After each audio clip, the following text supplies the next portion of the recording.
Es curioso, pero justo el nombre de Ageo, de alguna manera está como concentrando algo de lo que hemos hecho antes aquí en la alabanza. Por una parte, ¿sabéis lo que Ageo, lo que significa el nombre? Haggai, fiesta, ole. Fiesta, fiesta. Haggai significa fiesta. Y nosotros empezamos aquí pues con fiesta, con mucha alegría, pero luego pasamos poquito a poco a un Dios que es serio, un Dios que es soberano, un Dios que se merece toda la adoración, ¿verdad? Y ahí el nombre de Haggai también tiene un significado especial, porque no solamente es fiesta, yo no sé por qué ahora esto no me está funcionando, ahora, ¿de acuerdo? Sino que también lo podemos traducir por lluvias de bendición, una cosa tremenda. Y Haggai o Ageo tiene una ventaja frente a los demás profetas que hemos estado tratando hasta ahora. Tiene una tremenda ventaja. Y es que este libro fue escrito después de que se hubiesen cumplido las grandes profecías que Dios había dicho por medio de muchos profetas durante muchísimos años, ¿no? Es decir, es tremendo porque, claro, la cuestión no era solamente ahora Dios ha dicho que va a pasar, sino que Él llega con una autoridad especial y dice, mira, Dios lo ha dicho, ¿verdad? Lo habéis vivido. Mirad vuestras vidas. De alguna manera, nosotros estamos más en el tiempo de Haggai o de Ageo, porque nos podemos gozar en el Señor, porque sabemos lo que significan esas lluvias de bendición, o también porque sabemos lo que significa el poder del Espíritu Santo en la vida. Cuando Dios entra en ti y empieza a cambiarte y a transformarte desde adentro de una manera que tú mismo no puedes ni entender. Y donde había antes tristeza, luego hay gozo. Donde había oscuridad, hay luz. Donde había preguntas, tú te encuentras con respuestas. Donde ya no sabías cómo seguir, se abre una puerta. Y esa es el por qué Haggai, este nombre de profeta, Ageo, es un nombre tan bonito. Yo nunca me había fijado en eso porque si no a lo mejor a nuestros hijos le hubiéramos puesto este nombre. No Habacuc, eso es otra cosa, ¿no? Pero Haggai, el festero, el festivo. Muy bien, vamos entonces al contenido del libro. Voy a hablaros de la recta, luego os explicaré un poquito qué es lo que quiero decir con esto de la recta. El mensaje de este hombre, si leéis el libro, es muy conciso, muy concreto, y entonces él tiene una acusación a la gente, y es que ellos habían dejado de lado la construcción del templo, de la casa de Dios. Por eso pregunta en el versículo 4 del primer capítulo, ¿es acaso tiempo para que vosotros habitéis en vuestras casas artesonadas mientras esta casa, la casa de Dios, el templo, está desolada? Ageo no se corta ni un pelo al decirle a la gente que su actitud frente a lo que debería de ser la casa, la obra de Dios, indicaba el estado de sus propios corazones. Queridos, vamos a hacer ya una pequeña aplicación. Nosotros podemos vivir para 40.000 cosas, para nuestras, como dice aquí, nuestras casas artesonadas. Nuestra vida es importante. Tenemos que poner todas las cosas en su sitio. Pero Dios dice, ¿a dónde vais? ¿Os estáis preocupando tanto de vuestra vida que dejáis mis cosas de lado? No tenéis nada que ver conmigo.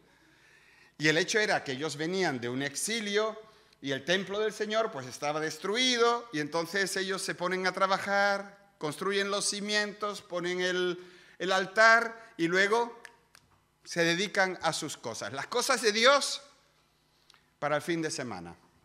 Las cosas de Dios a medias. Las cosas de Dios no del todo, ¿no? Pero vamos a fijarnos en algunas cosas de esas personas a los que Ageo les está hablando. Eran lo que nosotros llamaríamos, esto, hermano, o me pones una pila o me lo como. Eran lo que uno llamaba buena gente, ¿no? Esta gente, cuando tuvo la posibilidad desde el exilio de volver, de retornar a Jerusalén, pues No les importó que estaban lejos, no les importaron los peligros del camino, lo hicieron con gusto y dejaron atrás las comodidades, el confort, la seguridad de Babilonia para irse a una nación que estaba por los suelos. Es como si uno de vosotros hiciera la migración al revés. Os va en España maravillosamente bien y dice, no, ahora me voy a Argentina. Y caes allí en medio de Macri, ¿no? O los otros, me vuelvo a Cuba, allí a la nueva constitución, que es lo mismo de lo mismo. O el otro dice, no, yo me vuelvo a Venezuela. Es salirte de la sartén para caerte en las ascuas. Es decir, el asunto no está bien. Pero esta gente lo hace así, ellos ya tenían una cierta seguridad. Y a pesar de todo, ellos dicen, Dios tiene muchas gracias. Dios tiene un plan conmigo, así que yo voy a irme de nuevo allá. Era buena gente. Apenas llegan a Jerusalén, como antes os dije, y con poco que tenían y con mucho sacrificio se ponen a edificar la casa del Señor. Hoy los llamaríamos gente o creyentes implicados, gente genuina. Y se ponen a servir al Señor con entusiasmo, por lo menos al principio. Sin embargo, se distrayeron. Cuando las cosas comenzaron, a pesar de todo, a ponerse difíciles, les empezó a costar y perdieron el foco, la meta de lo que los había llevado a aquel país de nuevo. Nos podemos imaginar las excusas para no seguir reconstruyendo la casa del Señor. Puertas que se cerraban, ¿no? Y entonces ellos pensaban, bueno, si se me cierran las puertas, probablemente no es el momento adecuado para reconstruir estas relaciones con el Señor por la presión exterior. O pensaban, oye, es que yo tengo unas responsabilidades muy grandes con mi familia, por lo tanto yo tengo que dedicarme a las responsabilidades frente a mi familia. Yo no puedo estar con las cosas de Dios así como si fueran las más importantes. Lo más importante para mí es mi familia. Y no comprendían, quizás, o no tenían la química adecuada con los líderes. Eso puede pasar también de aquel proyecto, ¿no? La cuestión es que ellos seguían adelante con el proyecto de reconstruir la casa del Señor, pero solo lo hacían ya en su tiempo libre. ¿Me vais captando la idea? Es decir, la cuestión de la casa del Señor era algo que había otras cosas más importantes. Había un tiempecillo que se dedicaba a eso y mientras tanto ellos se estaban dedicando a sus casas artesonadas. Su vida era lo más importante. Las cosas de Dios, pues hombre, no hay que tomárselo tan a pecho, ¿verdad, Mariana? No tan a pecho, lo podemos dejar un poquito, tranquilidad, que no somos fanáticos religiosos, vamos a dejar eso ahí. No nos olvidemos de que estamos tratando buena gente, que querían seguir a Dios o que por lo menos lo hicieron durante un tiempo en su vida. Y lo mismo pasa hoy en día con muchas personas. Algunos comienzan a andar con Cristo y tienen muy buenas intenciones, ¿de acuerdo? Se apuntaban a un bombardeo, si hacía falta, estudiaban la palabra, ofrecían su casa, pero llega la señora decepción y se instala en sus vidas. Y esa señora es una verdadera plaga, es como una gripe, porque si no te la quitas de encima, ¿qué se convierte en una gripe? Tú que tienes experiencia. Si no te la quitas de encima, te vas abajo. Una pulmonía, ¿no? Y te lleva por delante. O esa señora de decepción es como un tumor, que si no te lo extirpas de raíz, se te extiende por todo el cuerpo, ¿no? O ese, como algunos dicen, yo estoy de vuelta, ¿no? La cuestión es que este tipo de personas también estaban en medio de bastantes adversidades. Buena gente, pero distraídas con su vida y no dedicadas al Señor, a buscarlo, a ver lo que Dios tenía para ellos. Y además, de pronto rodeados de adversidades. Están describiendo a cualquier persona ahí en la calle. Y a veces algunos que estamos aquí en la iglesia. ¿Cuántas veces las adversidades te han hecho decirle a Dios, Dios, a ver cuándo me echas una manita? Dios, a ver cuándo Cuando piensas por lo menos un ratito en mí, las adversidades, ¿no? Y fíjate lo que dice los versículos 5 y 6 del primer capítulo. Así dice el Señor: considerad bien vuestros caminos, sembráis mucho, pero recogéis poco. ¿Quién ha tenido esa sensación de trabajar mucho, mucho y de que venga poco? Dice: coméis, pero no hay suficiente para que os saciéis. Bebéis, pero no hay suficiente para que os embriaguéis. Os vestís, pero nadie se calienta, y el que recibe salario en bolsa rota. Realmente esto es una tremenda adversidad. Están viviendo, pero a pesar de que ganan, a pesar de que comen, a pesar de que beben, a pesar de que se visten, no están contentos nunca. Nunca. Nunca. Siempre es poco. Nunca basta. Parece que hay un agujero negro que se lo traga todo. Y no sé si estáis captando el mensaje. Lo que Dios les dice es más o menos: ¿no os dais cuenta de que cuanto más trabajas, pareces que tienes menos? Que cuanto más ahorras, menos tienes. Que por mucho que intentes disfrutar, nada te satisface. El mensaje de Dios aquí es bien simple. No te vas a sentir feliz. No te vas a sentir completo, no te irá nunca bien si tus prioridades no son las correctas. Ay, queridos amigos, nosotros podemos priorizar nuestra vida, buscar nuestra felicidad, andar por donde nosotros creemos que eso nos puede hacer feliz, pero si Dios no lo priorizamos en nuestra vida, no vamos a poder ser felices. Siempre nos falta algo, siempre hay como un hueco. Ahora, esta gente son especiales. Y esto es lo que este profeta vive, que nunca habían vivido los demás. La gente, cuando escucha hablar a Ageo, fijaos lo que hacen. Se arrepienten.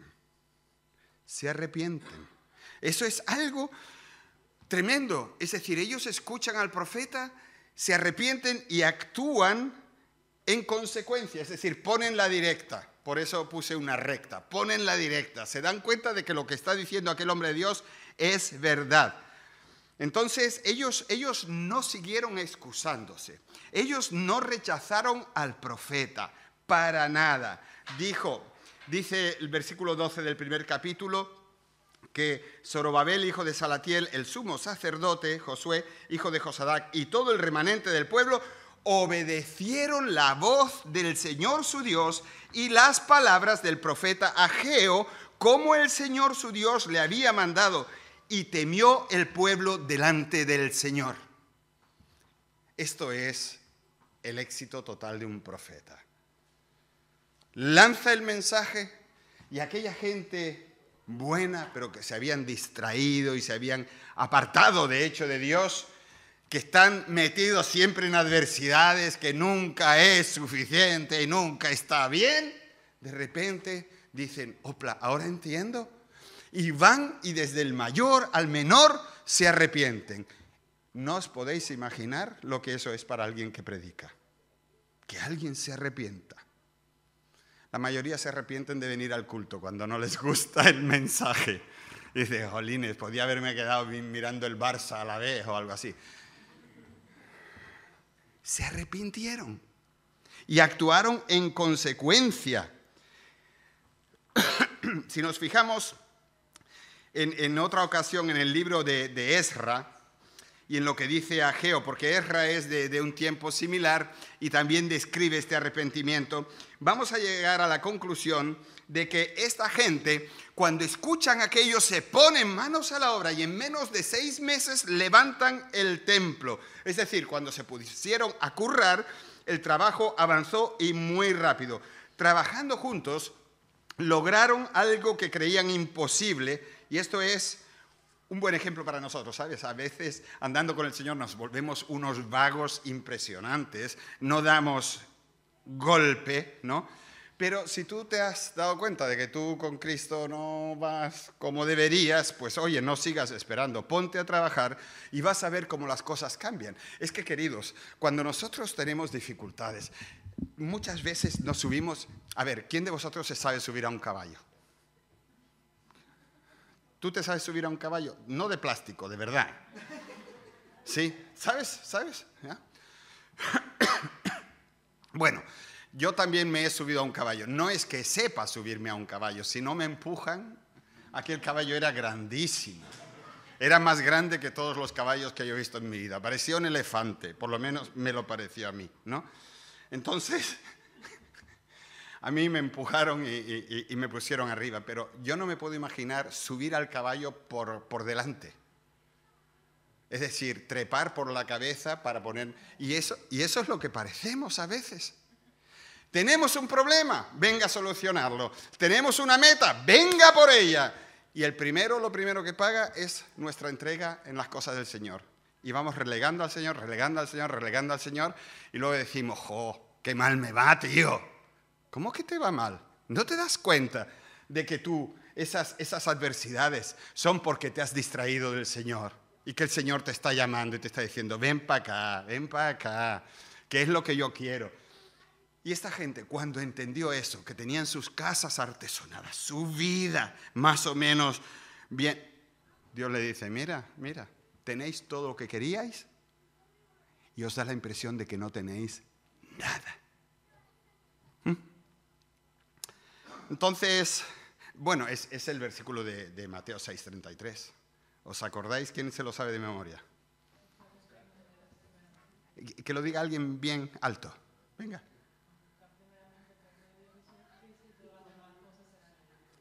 ¿Qué se busca primero? Y sus cosas.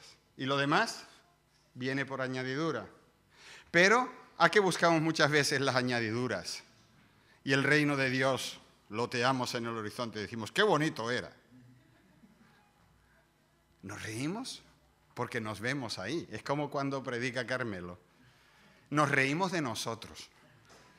Carmelo tiene una forma que hace que tú te rías de ti mismo. Esta mañana lo hizo varias veces. Digo yo, ¿qué pillastre es? Bien, entonces vamos a la segunda parte de este mensaje. Y es la curva. Antes estábamos en la recta, lo que es ahí indiscutible, que vemos ya lo que viene, ¿vale? Y ahora la curva es que coge esta historia y es así, da la vuelta y la dirige hacia nosotros de una manera personal, ¿vale? Entonces, estamos en medio de una historia de un profeta que fijaos, Ageo, es una pena, son 2 páginas, pero es una historia que acaba bien, ¿vale? Y me gustaría buscarle ese eco que la relanza hacia nosotros. La palabra clave es templo o la reconstrucción del templo. La palabra de Dios nos presenta el templo como el lugar en el que Dios reside, donde Dios está, ¿de acuerdo? Ahí está su presencia, ahí el pueblo se podía encontrar con él de una forma especial. Y al cambiar el pacto, es decir, al llegar al Nuevo Testamento, al templo, la casa de Dios ya se desvía, ya no está en Jerusalén, dejó de existir en el año 70 después de Cristo, sino que a partir de ahí el templo de Dios se encuentra en nosotros mismos. Vamos a escuchar algunos versículos del Nuevo Testamento al respecto. Dice que nosotros, nuestro cuerpo, en 1 Corintios 6:9, que nuestro cuerpo es el templo del Espíritu Santo. 1 Corintios 6:19. Es decir, que la presencia de Dios está dentro de nosotros. Luego leemos en Efesios 2:22, a ver, que nosotros somos morada de Dios. Dice, en quien también vosotros sois juntamente edificados para morada de Dios en el Espíritu. Es decir, tenemos lo que tenía el templo en el Antiguo Testamento, que era la presencia de Dios, nosotros la tenemos ahora en nosotros, los que por lo menos lo hemos invitado. Luego tenemos a Cristo en nosotros, y eso lo leemos en 1 de Pedro 2:5. Dice que nosotros somos como piedras vivas, edificados como una casa espiritual para un sacerdocio santo, y todo eso por medio de Jesucristo. Es muy curioso, a mí me encanta esto, porque, fíjate, morada de Dios Padre, templo del Espíritu Santo, y tenemos a Cristo en nosotros. ¿Qué os recuerda eso? Exacto, la Trinidad. Dios al completo en nuestras vidas. Entonces, la morada, el lugar en el que Dios reside, somos nosotros. Ahora, La cuestión de fondo en Ageo, queridos, es que la gente deja de construir el templo de Dios para dedicarse a sus cosas y a sus casas y a sus, yo qué sé. ¿Qué nos dice esto entonces? En el Nuevo Testamento existe la posibilidad de que nosotros dejemos de fijarnos en nuestro propio interior, en nuestras necesidades, en lo que Dios es, en que le levantemos en nuestras vidas un altar a Dios y nos pongamos como locos a intentar controlar la vida porque se nos va de las manos. Y queridos, eso significa tanto. Nosotros ni siquiera, por la gracia de Dios y por su misericordia, estamos exentos de todo lo demás. Es un llamado del Señor a que nosotros pongamos atención en lo que es su templo, que somos nosotros. La gente alrededor de Ageo, ¿a qué se estaba ocupando? ¿En qué se preocupaba? Mira, dice la Biblia que construían casas artesonadas, es decir, casas de lujo. Y además, como tenían tantas necesidades, es muy curioso, ¿no? Como en la sociedad todo se repite. Las necesidades los habían conducido al pluriempleo. ¿Sabéis eso, no? En España el pluriempleo es, ¿no? Porque dice que tenían el campo, que lo trabajaban y además hacían negocios, ¿vale? Entonces estaban distraídos. Tanto es así que la idea del pueblo era, mira, aún no ha llegado el tiempo para reedificar la casa de Dios. Todavía no es el momento, Más adelante. Queridos hermanos, esto era y es un engaño total. No podemos esperar a ningún mañana para hacer en esta vida lo que contará en la otra. ¿Lo habéis pillado? Voy a repetirlo.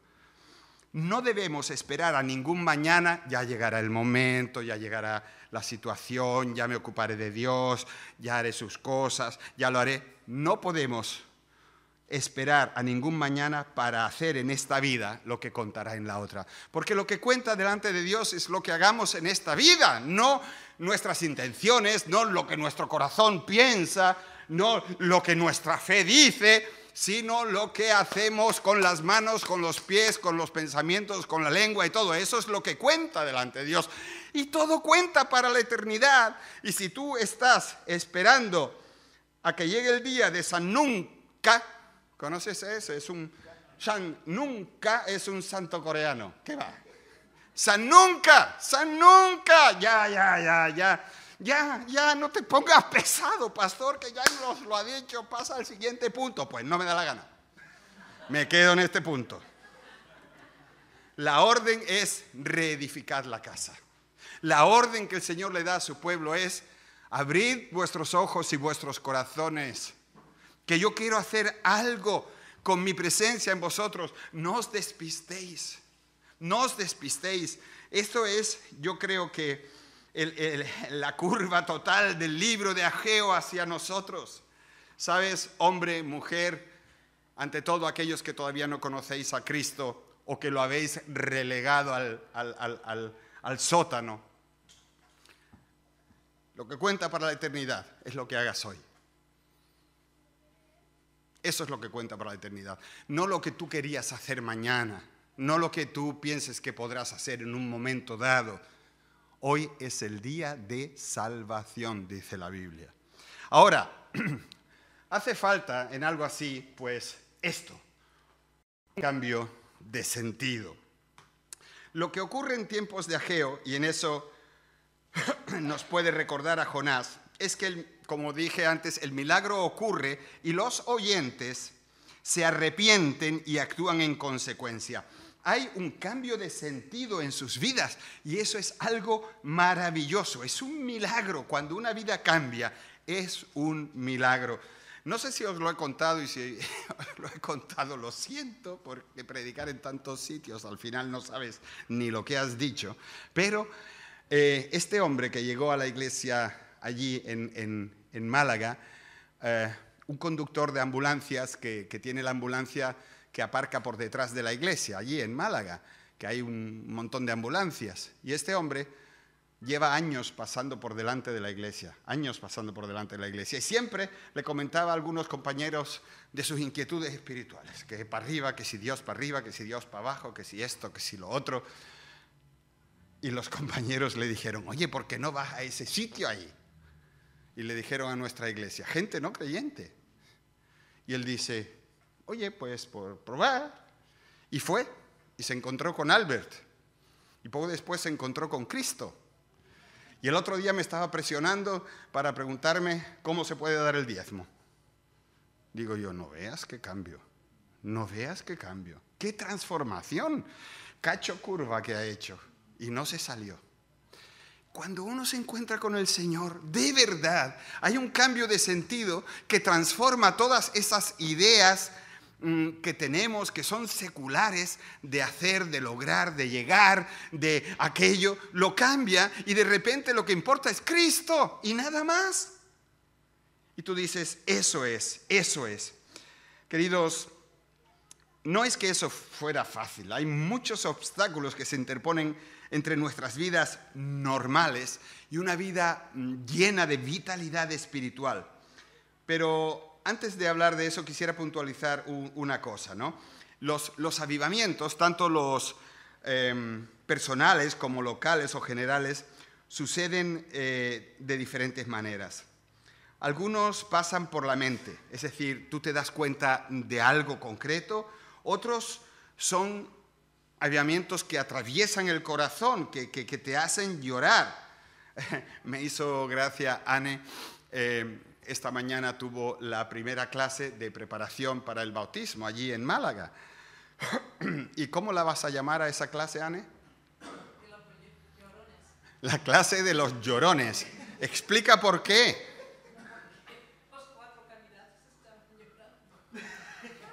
Los 4 candidatos estaban llorando. Hay cosas del Señor que atraviesan el corazón y que tú te ves ahí y no puedes hacer otra cosa. ¿Sabes?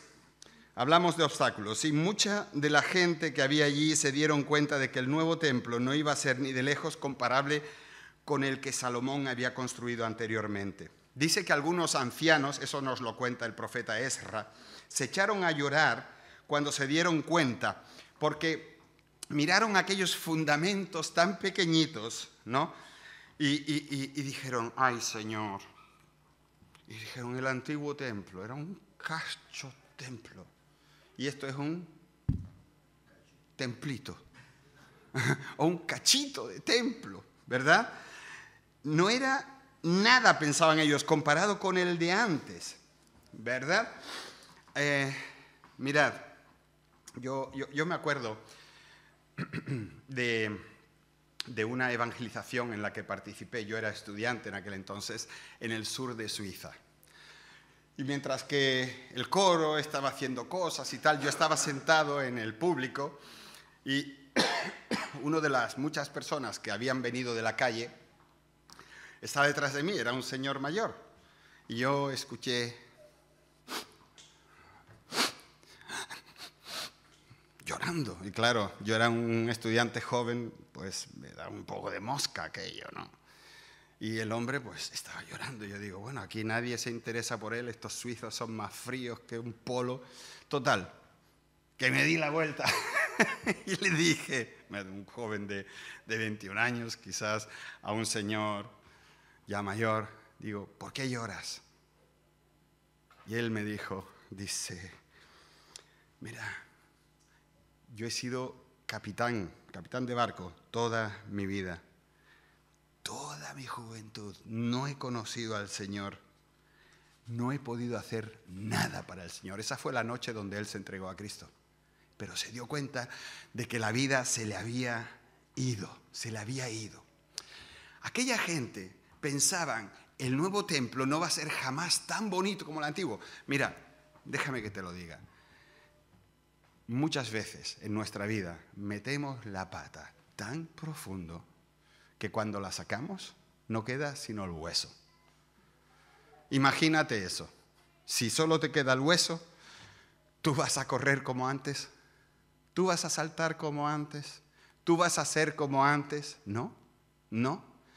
Algunos pecados, algunas guías en nuestra vida estropean tantas cosas que cuando nosotros queremos restaurar esa adoración, ese templo de Dios en nosotros, pensamos,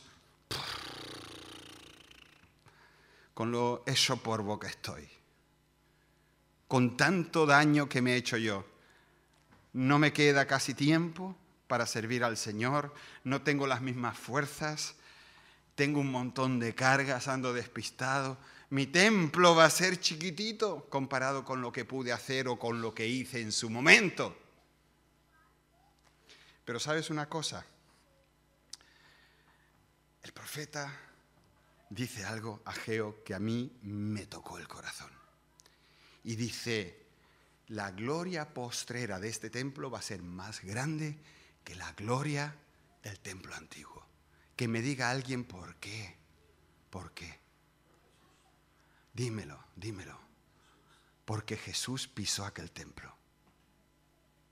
Jesús pisó aquel templo. ¿Entendéis? No es lo grande que nosotros podamos hacer, lo sanos que estemos, lo jóvenes que seamos, las posibilidades que tengamos. No, tendremos que conformarnos quizás con un templo más chiquitín.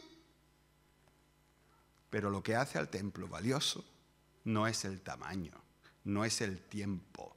Es el hecho de que Jesús lo pise, que Jesús esté allí. ¿Lo pilláis? Por eso el profeta Ageo es una fiesta. Es una fiesta porque lo que él está diciéndonos ahora aquí, a los que estamos sentados en este sitio, es: no importa el estropicio que hayas hecho, no importa que hayas fracasado, no importa que haya muchas cosas rotas, no importa tu edad, no importa nada. Lo que importa es que tú le entregues tu vida de verdad al Señor y que Él entre a vivir en ti. Entonces, la gloria postrera va a ser mucho mayor que la gloria de Salomón que estuvo en el otro templo. La gloria del Señor Jesús pisando aquel pequeño templo que Él convirtió en su casa. Por lo tanto, cualquiera de nosotros, en su momento personal delante del Señor, puede decirle: Señor, aquí estoy, coge todo lo que soy. Tú conoces mis fracasos, mis ideas, tú sabes que estoy, que no doy, pero yo quiero que tu gloria se manifieste en mi pequeña vida, en este pequeño templo, en estas pequeñas posibilidades que yo tengo, y el Señor lo va a hacer. Y entonces tu vida va a ser algo nuevo, algo bueno, algo agradable, y Dios va a hacer los cambios que sean necesarios. Puede que tú seas un templo pequeñito, deslucido y estropeadito, pero si yo estoy ahí, dice Jesús, mi gloria te llenará. ¿Quién dice aleluya? Aleluya, claro que sí. Amados, las promesas que el Señor le da a su pueblo en aquel entonces son transferibles a nosotros hoy. Voy a leer unas cuantas. 2:4. Actuad porque yo estoy con vosotros. 2:5. Mi espíritu estará en medio de vosotros, no temáis. 2:7. Vendrá el deseado. Llenaré de gloria esta casa. 2:9. La gloria postrera de esta casa será mayor que la primera. Cuando uno oye eso, pues le da normalmente ganas de decir amén. Y aleluya. Y gloria a Dios. Yo quiero más. Claro que sí. Es maravilloso, ¿no? Porque el Señor nos hace llegar una invitación de muchísimos quilates. Su presencia en nuestras vidas. Llenar nuestra casa, nuestra vida con su fragancia, con su amor. Que el silencio ese que hay dentro de nosotros se rompa. Que no tengas que apartarte nunca jamás de Él.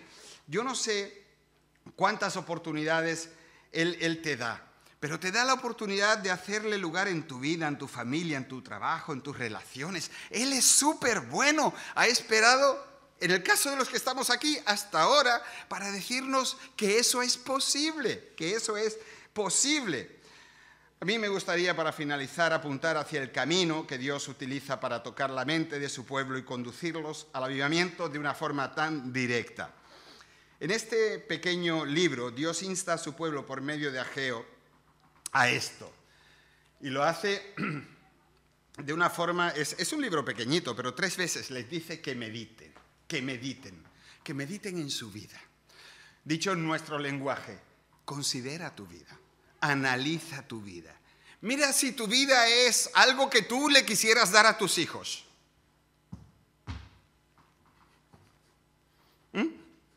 ¿Te gustaría que tus hijos tuvieran esos sentimientos como tú, esas vivencias como tú?